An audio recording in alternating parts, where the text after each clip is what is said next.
had some showers and thunderstorms roll through there this evening that looked like they might produce something. They had a lot of lightning with them, but just some showers for them. And now some fog, of course, too. A lot of folks dealing with the fog out there. And we continue to look at the heaviest of the rains. Mount Airy, showers and thunderstorms here earlier this evening, now winding down. We also had some more over Rockingham County, and this is where the damage reports are coming in from. And this is where the National Weather Service will begin their early morning survey of potential tornadic activity. And so they're going to go into areas of Guilford County. They're going to start first, we believe, in High Point, and then track this storm damage all the way up through northeastern Guilford near Gibsonville and out into Alamance County as it tracks even farther east into Orange County and Person counties, as we had that area near Prospect Hill that they'll investigate too. Lots of damage with trees down, power outages, of course, and the possibility of some buildings leveled. So they're going to go and look at all of that and take a close look at High Point too to determine, was it an actual tornado? And quite a possibility out there. We've got those lows that have been tracking through. Look at these fronts too.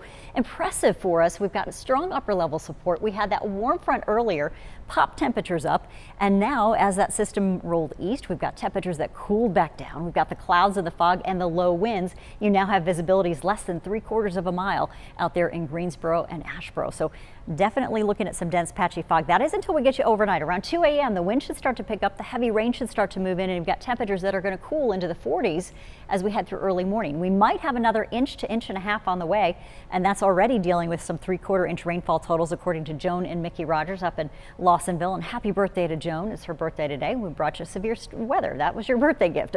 Tomorrow, 49 degrees out there. We've got 48 in the foothills. That's right. We don't really make it much past that. We've got the winds that do come up. They're going to swing in as we go through middle of the day. So early morning, they start to get gusty, and by noontime, they're really in full force. We've got 20-25 mile an hour gusts possible and sustained winds still in the 15-20 mile an hour range late day. Temperatures right now 51 degrees in Reidsville. We've got those showers that have spread out and become broader. It does mean moderate to some heavy rain, though, will fill in for us as we go overnight. So we've got those spokes, those lows that are going to wrap in some more moisture for us. Highs today at 67 Burlington. Oh, look at that warm front that popped those temperatures to 72 degrees. Once that warm front hit that eastern part of our market, that's where we started to see that line just blow up. Now overnight, what we expect to see will be those rounds of heavy rain. And notice that counterclockwise flow, that spin that's still out there. We'll get those heavier showers here and there. Not everyone gets those 1.5 inch totals, but if you do see some soaking showers, we'd expect some on the heavier side. Notice also northern Piedmont, right along the North Carolina-Virginia border. Look for maybe that wind snow that we talk about. Temperatures are going to be chilly enough, dipping briefly into the upper 30s for part of our midday hours. It's possible, and we could see some snow rain mix in before we have sunshine return and a little bit of a temperature bump in the upward direction, mid and upper 40s before you're back to the 30s.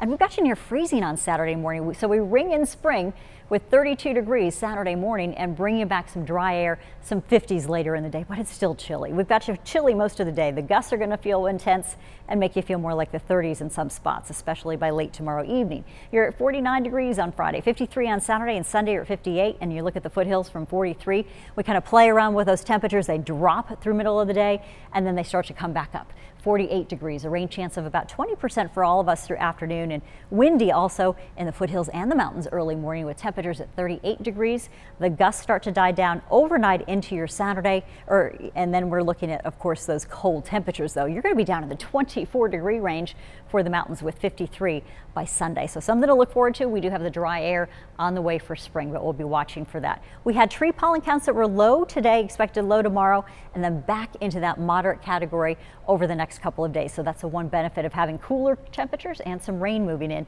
We get to wash out that pollen. Here's your 7-day forecast, folks. 49 on your Friday. Impact hours mainly overnight through early tomorrow morning. Windy and cold, brisk, dry, and great to have spring. Bring 60